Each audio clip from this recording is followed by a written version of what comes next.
тимот кој што го координирав беше воден од актуелниот момент, респектирајќи го на времето во кое што ни треба редефиниција на самата филозофија на образованието.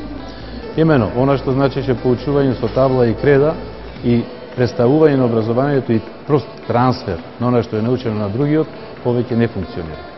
Поврзувањето на образованието со бизнисот на најпластичен начин ќе покаже дека функцијата на самото образование е да биде во бизнис единица.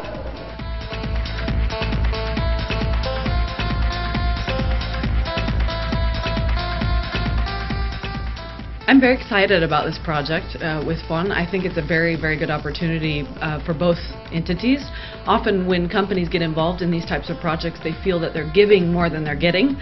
But I think with this model of an intercurricular approach, of truly getting a good selection from various faculties together to look at a real business problem, I think we have a lot to gain.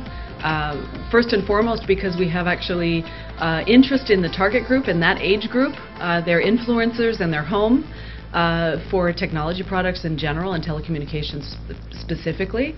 And they also, in the future, will be major consumers of their own. So we're learning something about where our target market is moving.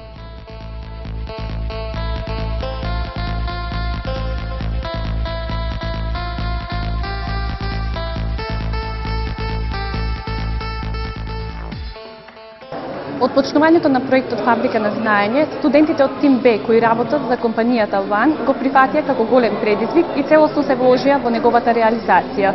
Од направените истражувања, студентите добија детални податоци за тоа што се бара на пазарот и што конкретно треба да изработат, за на крај овие сумирани податоци се вклопат во производ со кој би ја оствариле задачата која ја постави компанијата ВАН.